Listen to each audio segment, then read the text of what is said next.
আল্লাহ রাব্বুল আলামিন বলেন পৃথিবীর সকল মানুষ ক্ষতিগ্রস্ত, তবে তারা নয়।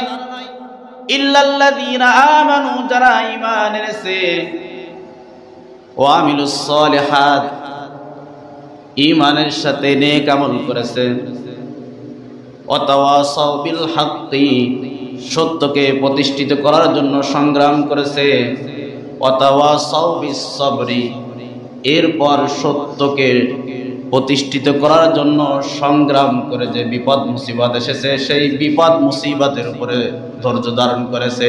সুবহানাল্লাহ বলেন। আল্লাহ রাব্বুল আলামিন বলেন তুমি কিসের ঈমানদার? ঈমানের দাবি করে তুমি বসে আছো, কিন্তু ঈমানের কোনো দাবি দেওয়া তুমি পূরণ করো না। মুখে শুধু ঈমানদার বলে দাবি করলে ঈমানদার হওয়া যায় না। ঈমানদারের কতগুলো কাজ রয়েছে যেইগুলো আদায় করার নামই হলো মূলত সফল ঈমানদার। সুবহানাল্লাহ বলেন। আমরা তো অধিকাংশ এমন ঈমানদার যে ঈমানের দাবি করে আমরা নিজেরা বসে আছি।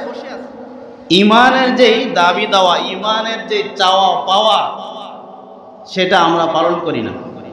ঈমান ব্যতীত নামাজের কোনো মূল্য নেই, অর্থাৎ নামাজের পূর্ববর্তী শর্ত হলো ঈমান থাকা, হজের পূর্ববর্তী শর্ত হলো ঈমান থাকা, যাকাতের পূর্ববর্তী শর্ত হলো ঈমান থাকা, সিয়াম পালন করার পূর্ববর্তী শর্ত হলো ঈমান থাকা।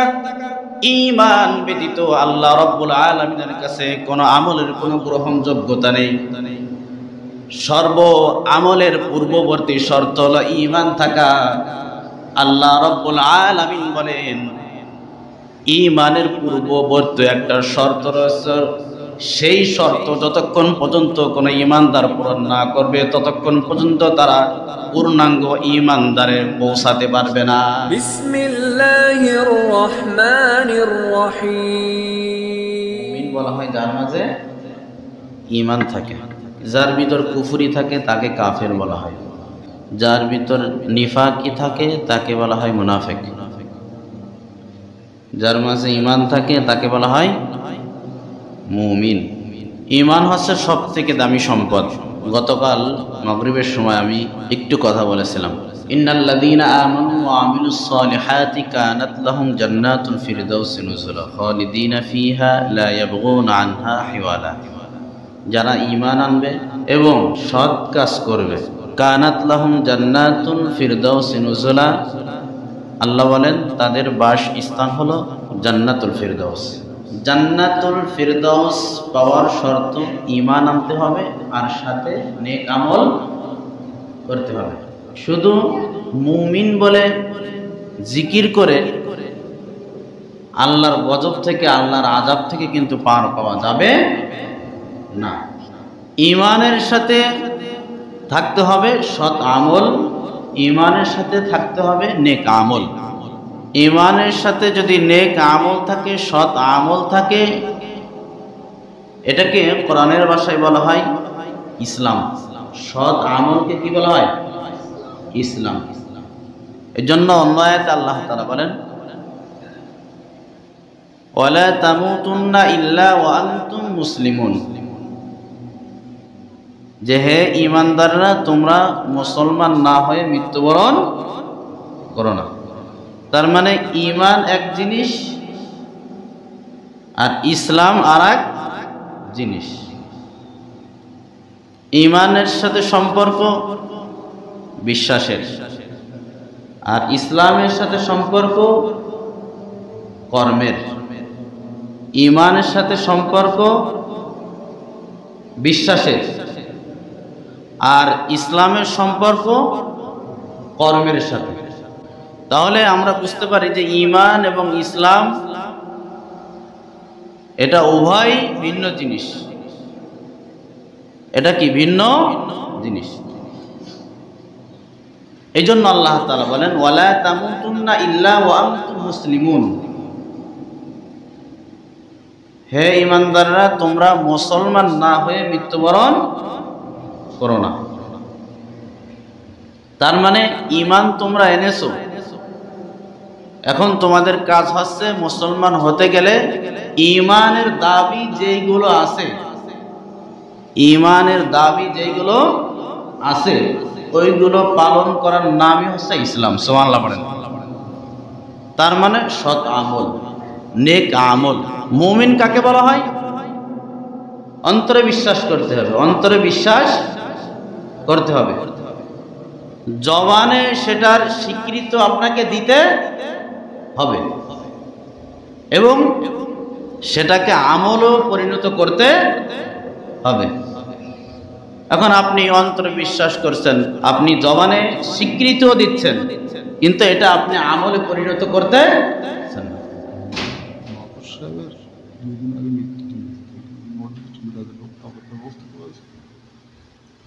এইখানের প্রতিষ্ঠা। আচ্ছা ঠিক আছে। তাহলে ঈমান এবং ইসলাম এটা এক জিনিস নাকি দুই জিনিস? দুই জিনিস। ঈমানের সাথে যারা ইসলাম পালন করবে, মৃত্যুর সঙ্গে সঙ্গে আল্লাহ তাদেরকে জান্নাত দান করে দেবে। সুবহানাল্লাহ। দেখেন, ইসলামের ভিত্তি 5 জিনিসের উপর। ইসলামের ভিত্তি কয় জিনিসের উপর?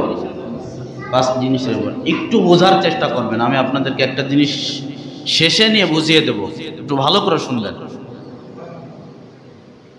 1 কালিমা, 2 নামাজ, 3 যাকাত, 4 হজ, 5 রোজা। মিশকাত শরীফে সিরিয়ালটা এভাবেই আসছে। আগে কালিমা, এরপর নামাজ, এরপর যাকাত, এরপর হজ, এরপর রোজা। এই 5 জিনিসের শুরু সর্বপ্রথম রাখছে কালিমা। 5 জিনিসের শুরুতে রোজা রাখতে পারতেন, হজ রাখা যেত, নামাজ রাখা যেত, যাকাত রাখা যেত, কিন্তু রাখা হয়েছে কালিমা। রাখা হয়েছে কি? কালিমা। এই কালিমাকে যদি বাদ দিয়ে কেউ নামাজ আদায় করে, নামাজ হবে না। তার মানে হচ্ছে ঈমান। কালিমা মানে হচ্ছে কি? ঈমান। কালিমাকে যদি কেউ বাদ দিয়ে নামাজ আদায় করে, তাহলে তার নামাজ হবে না। এটাকে যদি কেউ বাদ দিয়ে যাকাত আদায় করে, তার যাকাত আদায় হবে না। কালিমাকে বাদ দিয়ে যদি কেউ হজ পালন করে, তাহলে তার হজ হবে না। কালিমাকে বাদ দিয়ে যদি কেউ রোজা রাখে, তার রোজা হবে। কালিমা কি? সবাই পড়েন।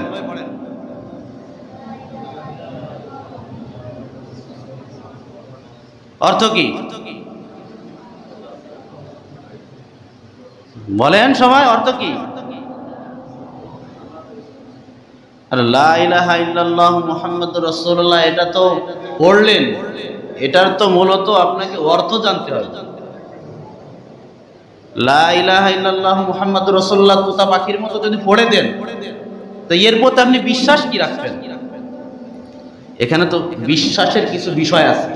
লা ইলাহা ইল্লাল্লাহু মুহাম্মাদুর রাসূলুল্লাহ আপনি পড়ছেন তোতা পাখির মতো, কিন্তু এটার ভিতরে যে আল্লাহ কি বলছে, এটার উপরে আপনাকে বিশ্বাস রাখতে হবে। এই বিশ্বাসকে ঈমান বলা হয়। সুবহানাল্লাহ পড়েন। এখন আপনি এটা পড়ে দিলেন, কিন্তু আপনি এটার অর্থ জানলেন না, অর্থ বুঝলেন না, তাহলে আপনি ঈমান রাখলেন কিসের উপরে? মোটা দাগে আমরা লা ইলাহা ইল্লাল্লাহু মুহাম্মাদুর রাসূলুল্লাহ অর্থ যেটা জানি, সেটা আল্লাহ ব্যতীত কোনো ইলাহ নেই এবং হযরত মুহাম্মদ মুস্তাফা সাল্লাল্লাহু আলাইহি ওয়াসাল্লাম আল্লাহ তাআলার প্রেরিত রাসূল। আসলে লা ইলাহা ইল্লাল্লাহু মুহাম্মাদুর রাসূলুল্লাহ, লা ইলাহা ইল্লাল্লাহ মানে বিধানদাতা আল্লাহ ব্যতীত কেউ নেই। লা ইলাহা ইল্লাল্লাহ মানে রিজিক দাতা আল্লাহ ব্যতীত কেউ নেই। বিধানদাতা একমাত্র আল্লাহই, আল্লাহ ব্যতীত অন্য কেউ বিধানদাতা পৃথিবীতে নেই। তাহলে এটার উপরে বিশ্বাস রাখা এবং জবানে আপনাকে স্বীকৃতি দেওয়া এবং আল্লাহকে বিধানদাতা মেনে নেওয়া, কর্মক্ষেত্রে এটা পালন করার নামই হলো মুমিন।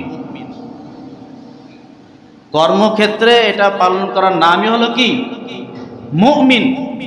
এই জন্য আল্লাহ রাব্বুল আলামিন সূরাতুল আসরের মাঝে রব্বুল আলামিন ঘোষণা দিলেন, ওয়াল আসরি ইন্নাল ইনসানা লাফি খুসর।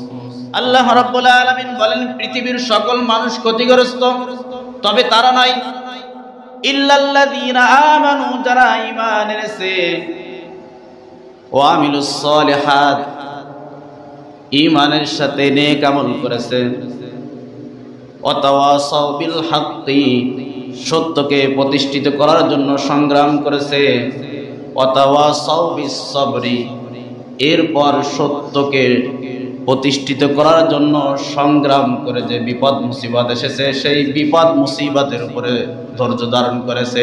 সুবহানাল্লাহ পড়েন।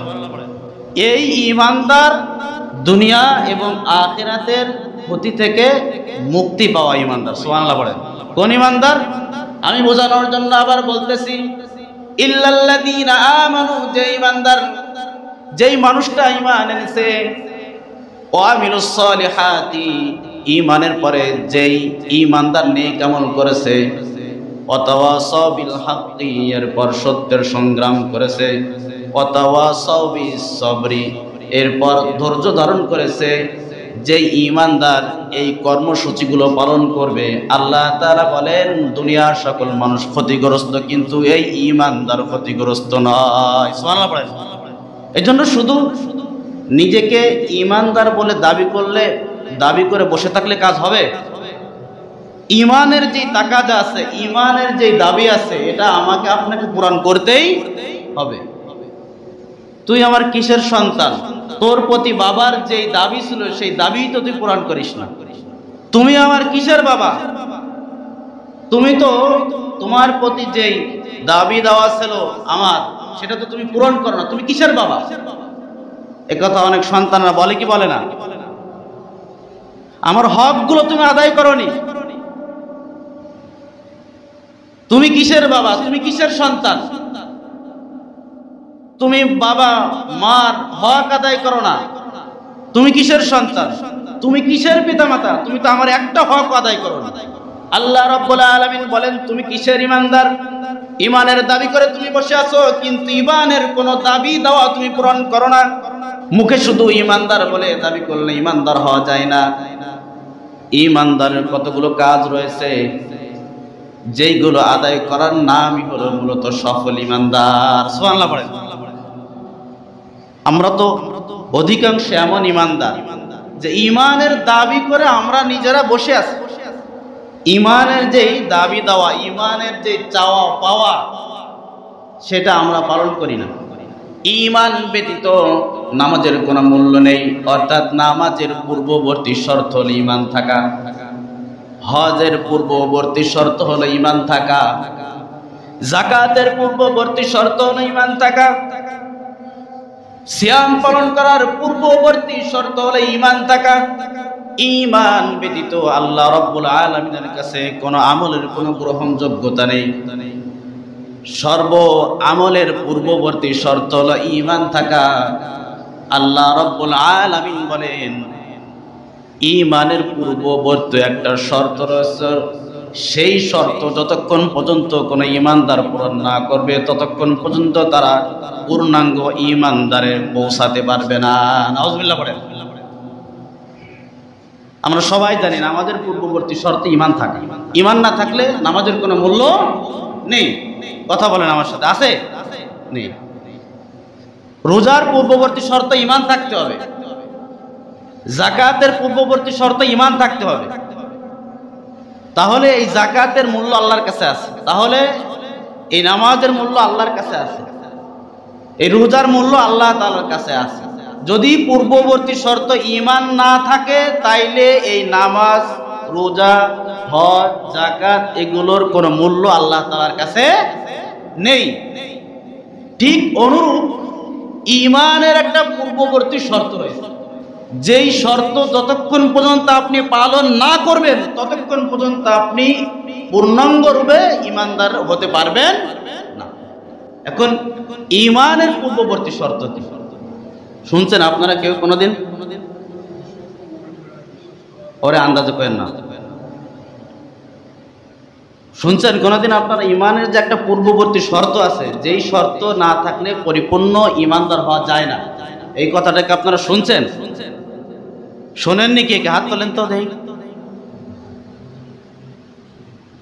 শোনেননি কে কে? এই কথাটা কে কে শোনেননি? সবাই একটু হাত তোলেন, যে যে শোনেননি হাত নামান। আর কে কে শুনছেন?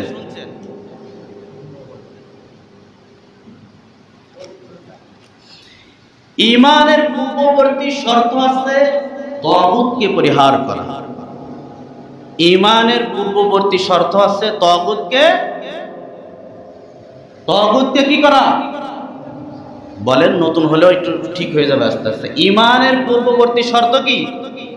তাগুতকে পরিহার করা। ইমানের পূর্ববর্তী শর্ত কি? তাগুতকে পরিহার করা। আবার বলেন, ইমানের পূর্ববর্তী শর্ত কি? তাগুতকে পরিহার করা। ইমানের পূর্ববর্তী শর্ত কি? তাগুতকে পরিহার করা। আল্লাহ রাব্বুল আলামিন বলেন, ফামান ইয়াকফুর বিত-তাগুতি ওয়া ইউমিন বিল্লাহি ফাকাদ ইসতামসাকা বিল উরওয়াতিল উসকা লা ইনফিসামা লাহা আল্লাহু সামিউন আলিম। আল্লাহ রাব্বুল আলামিন বলছেন, যারা তাগুতকে পরিহার করার পর ওয়ায়ুমিন বিল্লাহ ঈমান আনবে, আল্লাহ তাআলা বললেন আগে তাগুতকে পরিহার করবে, এরপর যারা ওয়ায়ুমিন বিল্লাহ ঈমান আনবে ফাকাদ ইসতামসাকা বিল উরওয়াতিল উসকা, সে এমন এক রশি সে আঁকড়ে ধরল যেই রশি তাকে জান্নাত পর্যন্ত পৌঁছে দিবে। আল্লাহ রাব্বুল আলামিন যুগে যুগে নবী রাসূলগণ দুনিয়াতে প্রেরণ করেছেন। কোরআনের এক একটি জায়গায় আল্লাহ তাআলা এক একটি উদ্দেশ্য তিনি বয়ান করেছেন। কোথাও আল্লাহ তাআলা বলেছেন, ওয়ালাকাদ বা'আসনা ফী কুল্লি উম্মাতির রাসূলান আন ই'বুদুল্লাহা ওয়াজতানিবুত তাগুত।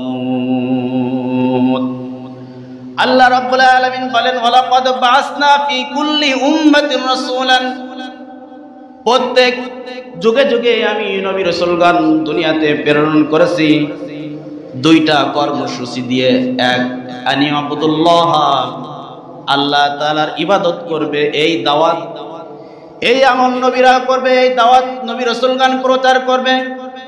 দুই নম্বরে ওয়াজতানিবুত তাগুত, আর তারা বলবে নিজেরাও তাগুত থেকে বেঁচে থাকবে আর তার জাতিদেরকে তাগুত থেকে পরিহার করার জন্য দাওয়াত দিবে। সুবহানাল্লাহ পড়েন। নবী রাসূলগণকে আল্লাহ তাআলা প্রেরণ করেছেন। নবী রাসূলের একটা মূল মিশন এটা, যে আল্লাহর ইবাদত করো এবং তাগুতকে পরিহার করো। নবী রাসূলদেরকে আল্লাহ যুগে যুগে যত উদ্দেশ্য করে দুনিয়াতে প্রেরণ করেছেন, এটা ছিল নবী রাসূলদের একটা মূল মিশন। এটা নবী রাসূলদের মূল মিশন, যে তারা দাওয়াত দিবে আনি আবুদুল্লাহ, আল্লাহর ইবাদত করো, ওয়াজতানিবুত তাগুত, তাগুতের পরিহার করো। আল্লাহ রাব্বুল আলামিন বলেন, যারা তাগুতের অনুসরণ করবে সুস্পষ্ট তারা জাহান্নামে চলে যাবে। আল্লাহ রাব্বুল আলামিন বলেন, আল্লাহু ওয়ালিয়ুল্লাযীনা আমানু ইউখরিজুহুম মিনাজ-যুলুমাতি ইলান-নূর। মুমিনের অভিভাবক স্বয়ং বিশ্ব জগতের প্রতিপালক। ইউখরিজুহুম মিনাজ-যুলুমাতি ইলান-নূর, আল্লাহ রাব্বুল আলামিনের কাজ হলো মুমিনদের প্রতি, মুমিনদেরকে অন্ধকারের পথ থেকে টেনে বের করে আলোর পথে পরিচালিত করা। ওয়াল্লাযীনা কাফারু আউলিয়াউহুমুত তাগুতু ইউখরিজুনাহুম মিনান নূরি ইলাজ-যুলুমাত। আর কাফেরদের অভিভাবক হলো তাগুত, যে তাগুতের কাজ হলো মানুষদেরকে আলোর পথ থেকে টেনে বের করে অন্ধকারের পথে পরিচালিত করা। নাউজুবিল্লাহ পড়েন। উলাইকা আসহাবুন নার হুম ফিহা খালিদুন, এরা জাহান্নামের অধিবাসী এবং তারা সেখানে চিরকাল থাকবে। মুমিনের অভিভাবক কে? আরো জোরে বলেন, মুমিনের অভিভাবক কে? আর কাফেরদের অভিভাবক তাগুত। কাফেরদের অভিভাবক কে? তাগুত। আল্লাহ রাব্বুল আলামিন বলেন, যারা তাগুতের আনুগত্য করবে সেই ব্যক্তিদের উপরে আল্লাহ রাব্বুল আলামিনের স্বয়ং নিজেই লানত করেছেন। আলাম তারা ইলাল্লাযীনা উতু নাসীবাম মিনাল কিতাবি ইউমিনুনা বিল জুবতি ওয়াত তাগুত। আল্লাহ তাআলা বলেন, নবী আপনি কি তাদেরকে দেখেননি যাদেরকে আমি কিতাব দান করেছি কিন্তু কিতাবের প্রতি ঈমান আনার পরিবর্তে ইউমিনুনা বিল জুবতি ওয়াত তাগুত, তারা ঈমান এনেছে জুবুতের প্রতি এবং তাগুতের প্রতি। এমন কি তারা বলে ওয়ায়াকুলুনা লিল্লাযীনা কাফারু হাউলাই আহদা মিনাল্লাযীনা আমানু সাবিলা। তারা কাফেরদেরকে সম্বন্ধে বলে যে মক্কার মুমিনদের থেকে মক্কার কাফেররাই সরল সঠিক পথের উপর প্রতিষ্ঠিত আছে। নাউজুবিল্লাহ পড়েন। আল্লাহ তাআলা বলেন উলাইকাল্লাযীনা লানাহুমুল্লাহ, এদের প্রতি আল্লাহ তাআলা লানত। আল্লাহ রাব্বুল আলামিন বলেন যে আমি আল্লাহ যাদের প্রতি লানত করলাম তাদেরকে সাহায্য করার মতো আর কেউ নেই। এজন্য তাগুতকে পরিহার করা, তাগুতকে যারা মানবে তারা জাহান্নামে যাবে এবং তাগুতের যারা অনুসারী হবে তাদের প্রতি আল্লাহ তাআলার লানত। তাহলে কোনো অবস্থাতে তাগুতকে অনুসরণ করা যাবে না। তো এতক্ষণ পর্যন্ত যে আলোচনা আপনারা শুনছেন, যতটুকু আমি বোঝানোর চেষ্টা করছি তার ভিতর থেকে আপনারা কি বুঝলেন? তাগুতের অনুসরণ কোনোভাবেও করা যাবে না। তাগুতের অনুসরণ কোনোভাবেও করা যাবে না। তাগুত সাধারণত 5 প্রকার। তাগুত সাধারণত কয় প্রকার? 5 প্রকার। তাগুত কাকে বলে? যে বা যারা আল্লাহর আনুগত্য থেকে মানুষদেরকে ফিরিয়ে রাখে, যে বা যারা আল্লাহর আনুগত্য থেকে মানুষদেরকে ফিরিয়ে রাখে এরা তাগুত। যুগে যুগে তাগুত এক একভাবে প্রকাশ পায়। এটা আপনাকে এক কথায় এভাবে আপনি বুঝে নিতে পারেন, যে বা যারা যা কিছু আপনাকে আল্লাহর আনুগত্য থেকে ফিরিয়ে রাখবে, আপনি মনে করবেন এটা আমার কাছে তাগুত ভাবে প্রকাশ পেয়েছে। কখনো হতে পারে আপনার ভাই, আপনি জিহাদের ময়দানে যাবেন, আপনাকে যেতে দিতে চাবে না। কখনো হতে পারে আপনার দেশের সরকার, কখনো হতে পারে আপনার নিজের নফস, কখনো তাগুত হতে পারে আপনার পিতামাতা, কখনো হতে পারে আপনার এলাকাবাসী। এক কথায় আল্লাহর বিধান থেকে যে বা যারা আপনাকে বিরত রাখবে এরা কি তাগুত। এরা কি তাগুত। আর আল্লাহ বলছে ফামা ইয়াকফুর বিত-তাগুত, যখন তোমরা তাগুতের পরিহার করবা ওয়ায়ুমিন বিল্লাহ, এরপর আল্লাহর প্রতি বিশ্বাস স্থাপন করবা, ঈমান আনবা, তাহলে তোমরা সফল ঈমানদার ভাবেই তোমরা আমি আল্লাহর জান্নাতে চলে যাবা। এক, তাগুতের মধ্যে সবথেকে প্রধান বড় তাগুত হচ্ছে শয়তান। তাগুতের মধ্যে সবথেকে বড় তাগুতের নাম কি? শয়তান। শয়তান মানুষদেরকে আল্লাহর আনুগত্যের দিকে ধাবিত করে নাকি অন্যের আনুগত্যের দিকে ধাবিত করে? অন্যের আনুগত্যের দিকে ধাবিত করে। শয়তান তাগুতের প্রধান তাগুত। এজন্য আল্লাহ রাব্বুল আলামিন বলেন আলাম আহাদি ইলাইকুম ইয়া বানি আল্লা তা'বুদুশ শাইতান ইন্নাহু লাকুম আদুউম মুবিন। আল্লাহ তাআলা বলেন তোমাদেরকে আমি কি প্রতিশ্রুতি দিয়েছিলাম না? আল্লাহ তা'বুদুশ শাইতান, তোমরা শয়তানের আনুগত্য করবা না। শয়তানের ইবাদত করবা না, ইন্নাহু লাকুম আদুউম মুবিন, শয়তান তোমাদের প্রকাশ্য শত্রু। ওয়া আনি'বুদুনি হাযা সিরাতুম মুস্তাকিম, তোমরা আমার ইবাদত করো আর এটাই হলো সরল সঠিক পথ। সুবহানাল্লাহ পড়েন। আমরা প্রতিনিয়ত প্রত্যেক নামাজে রাকাতে রাকাতে আল্লাহর কাছে আমরা দোয়া করি, ইহদিনাস সিরাতাল মুস্তাকিম, যে আল্লাহ আমাদেরকে সরল সঠিক পথের উপরে প্রতিষ্ঠিত করো। আল্লাহ বলছে শয়তানের তাগুতের আনুগত্য করো না, ওয়া আনি'বুদুনি, আমার আনুগত্য করো, হাযা সিরাতুল মুস্তাকিম, তোমরা যেটার প্রত্যেক রাকাতে রাকাতে রাকাতে রাকাতে দোয়া করে থাকো, এটিই হলো সেই সিরাতুল মুস্তাকিমের পথ। শয়তান মানুষদেরকে সর্বদা আল্লাহর বিপক্ষে কাজ করায়, আল্লাহর আনুগত্য থেকে বাধা দেয়। আল্লাহ রাব্বুল আলামিন বলেন, قال فبما أغويتني لأقعدن لهم صراطك المستقيم ثم لآتينهم من بين أيديهم ومن خلفهم وعن أيمانهم وعن شمائلهم ولا تجد أكثرهم شاكرين। শয়তান আল্লাহ তাআলাকে চ্যালেঞ্জ ছুড়ে দিল, রব্বুল আলামিন তুমি আমাকে পথভ্রষ্ট করেছো, নিজের দোষ দেয় না, তুমি আমাকে পথভ্রষ্ট করেছো, অথচ ওর কর্মের কারণে কিন্তু ও কি পথভ্রষ্ট হয়েছে। قال فبما أغويتني রব্বুল আলামিন তুমি আমাকে পথভ্রষ্ট করেছো, লাকুদান্না লাহুম সিরাতাকাল মুস্তাকিম, যেই আদমের কারণে তুমি আমাকে পথভ্রষ্ট করেছো, সেই আদমের সন্তানদেরকে আমি পথভ্রষ্ট করার জন্য সিরাতে মুস্তাকিমের পথে ওত পেতে বসে থাকবো। নাউজুবিল্লাহ বলেন। ثم لآتينهم من بين أيديهم ومن خلفهم وعن أيمانهم وعن شمائلهم ولا تجد أكثرهم شاكرين। এরপর আমি তাদেরকে সম্মুখের পথ দিয়ে ধোঁকা দিব, পিছনের পথ দিয়ে ধোঁকা দিব, ডান দিক দিয়ে ধোঁকা দিব, বাম দিক দিয়ে ধোঁকা দিব। ওয়ালা তাজিদু আকসারহুম শাকিরিন, ফলে আপনি আপনার বান্দাদেরকে নাশুকরগুজার বান্দা পাবেন। নাউজুবিল্লাহ বলেন।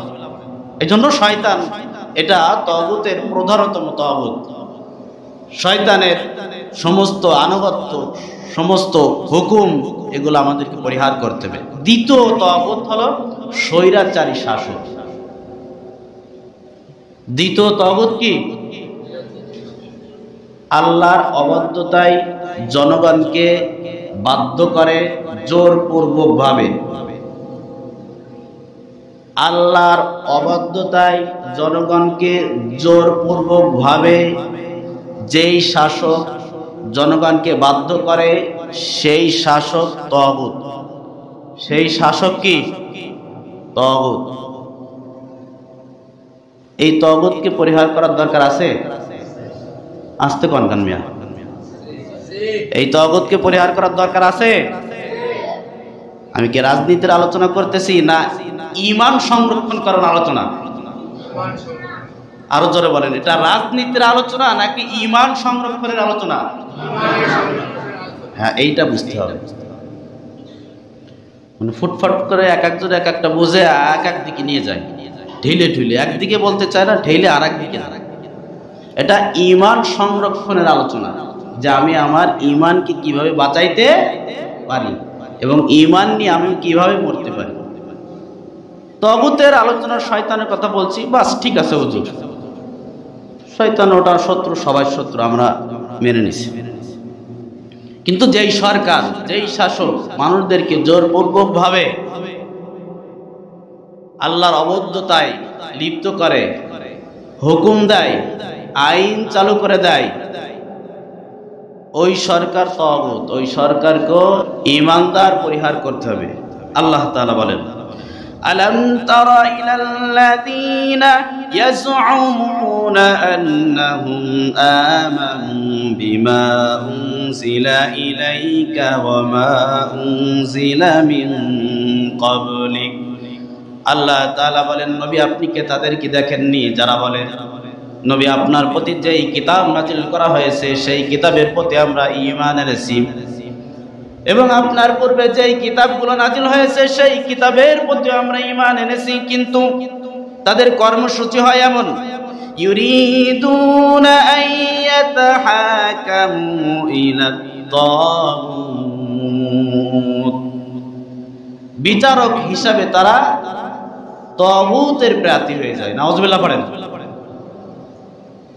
মানে এই যে ঈমান এনেছি, তারা বলে কিতাবের প্রতি ঈমান এনেছি, পূর্বের কিতাবের প্রতি ঈমান এনেছি, যখন তারা বিচার করে তখন তারা আল্লাহর কোরআন থেকে বিচার করে না। চুরি করলে হাত কেটে দিতে হবে, এটা বর্বরতা, এটা খাপ খায় না। জিনা করলে এই শাস্তি, এই করলে এই শাস্তি, এগুলো চলে না, এগুলো দেওয়া যায় না। অথচ তারা বলে আমরা তাহাজ্জুদ পড়ি, নফল ইবাদত করি, কোরআন তেলাওয়াত করি, নবীর কিতাবের প্রতি আমরা ঈমান এনেছি, আল্লাহর কোরআনের প্রতি আমরা ঈমান এনেছি, কিন্তু যখন তারা বিচার করে অন্তর দিয়ে। ঈমান আনছে, এটা সত্য কথা না মিথ্যা কথা? জোরে বলেন। এই মেয়ে, আমি যদি আপনাকে বলি আমি আপনাকে মানি, কিন্তু আপনি যে কথাগুলো বলেন সেইগুলো আমি শুনি না, তো এই যে আমি বললাম আপনাকে আমি মানি, এটা মানা হলো? হ্যাঁ, কি মানা হলো? আপনাকে আমি মানি, আমি এই কথা বলতেছি, অথচ আপনার কোনো কথা আমি কি করি না, শুনি না। তা আল্লাহ তোমার কিতাবের মধ্যে আমরা ঈমান এনেছি, কিন্তু কিতাবের ভিতরে যা আছে এগুলো আমরা মানি না। তো ঈমান আনলে কি ঘোড়ার ডিমের উপর? আল্লাহ রাব্বুল আলামিন বলেন, ওয়াকাদ উমিরু আন ইয়াকফুরু বিহি, অথচ আল্লাহ রাব্বুল আলামিন আগেই তাদেরকে হুকুম দিয়ে দিয়েছিলেন, আই ইয়াকফুরু বিহি, তোমরা তাগুতের অনুসরণ করবা না, তাগুতের আনুগত্য করবা না, বরং তোমরা তাগুতের সাথে কুফরি করবা, নাফরমানি করবা, তাগুতকে তোমরা পরিহার করে চলবা। সুবহানাল্লাহ পড়ে। وَيُرِيدُ الشَّيْطَانُ أَن يُضِلَّهُمْ ضَلَالًا بَعِيدًا, আর শয়তান তো মানুষদেরকে চায় দূরবর্তী গুমরাহের মাঝে নিক্ষিপ্ত করতে। নাউজুবিল্লাহ পড়েন। এটা হচ্ছে তাগুত নামক সরকার, তাগুত নামক জালেম সরকার, স্বৈরাচারী সরকার, অবৈধ সরকার। এক তাগুত বিদায় নিছে। এখন আপনারা তাগুতের আলোচনা যতটুকু শুনছেন, দল মত নির্বিশেষে সবাই বলেন, যেই সরকার আল্লাহর বিধানকে প্রতিষ্ঠিত করবে না, করতে চায় না, সেগুলোকে অপছন্দ করে, এরা কি মুমিন নাকি তাগুত? আপনারা এখন আসতে বলবেন না, জোরে বলবেন, যে গেছে সে কি মুমিন ছিল নাকি তাগুত ছিল? আপনারা নিজেরা বিষয়টা বুঝতে পারছেন। এজন্য এই তাগুতকে আপনাদের পরিহার করতে হবে, এটা ঈমানের দাবি। ঈমানকে পরিপূর্ণ করতে চাইলে তাগুতকে অবশ্যই পরিহার করতে হবে, এবং পুনরায় যেন আর কোনো তাগুত যেন সেখানে বসতে না পারে। কোন তাগুতের বসার সেখানে অধিকার নেই।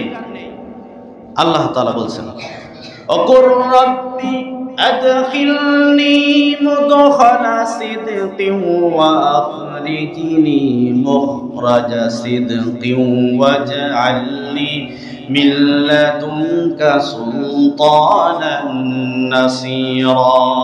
আল্লাহ রাব্বুল আলামিন নবীকে শিখিয়ে দিলেন, নবী রাষ্ট্রীয় ক্ষমতা লাভ করার জন্য আপনি আমি আল্লাহ তাআলার কাছে দোয়া করবেন, এটা বলে অপর নবী আপনি বলুন, আদখিলনি, অপর রব্বি আদখিলনি, আল্লাহ রাব্বুল আলামিন মুদখালান কারীমা, আপনি আমাকে সম্মানের সাথে রাষ্ট্রীয় ক্ষমতা দান করেন, এবং আপনি আমাকে সম্মানের সাথে রাষ্ট্রীয় ক্ষমতা থেকে বের করেন। ওয়াজআলনি মিন লাদুনকা সুলতানান নাসীরা। নবী আপনি আমি আল্লাহ তাআলার কাছে দোয়া করেন, রব্বুল আলামিন আপনি আমাকে সাহায্যশীল, সাহায্য করে এক শক্তি দান করে দিন। সুবহানাল্লাহ বলেন। এই আয়াত থেকে আমরা এটা বুঝতে পারি, এই শিক্ষা নিতে পারি যে রাষ্ট্রীয় ক্ষমতায় কোনো সৎ ব্যক্তিকে প্রতিষ্ঠিত করতে হবে। কথা বলেন ঠিক কিনা? এই জন্য আল্লাহ নবীকে শিখিয়ে দিলেন আপনি রাষ্ট্রীয় ক্ষমতার জন্য দোয়া করেন, এই প্রচেষ্টা আপনাকে করতে হবে। এবং এই আয়াত থেকে এটাও প্রমাণিত হয় শুধু ওয়াজ নসিহত দিয়ে সমাজকে সংশোধন করা সম্ভব না। শুধু ওয়াজ নসিহত করে সমাজ সংশোধন করা সম্ভব না। সমাজ সংশোধনের জন্য রাষ্ট্রীয় ক্ষমতা প্রয়োজন। এজন্য শয়তান নামক তাগুতকে আমরা পরিহার করব এবং সেই শাসক নামক তাগুত, যেই শাসক আল্লাহর বিধানকে পরিবর্তন করে, আল্লাহর বিধানের পরিবর্তে নিজের মন মতো বিধানকে যারা চয়েস করে, বাস্তবায়ন করে, এই শাসক নামক তাগুত গেছে। আর এমন তাগুত আমরা আর দেখতে চাই না। আল্লাহ আমাদের প্রত্যেককে বোঝার তৌফিক দান করেন। সকলে বলেন আমিন। যারা সুন্নাত পড়েনি তারা সুন্নাত পড়েন।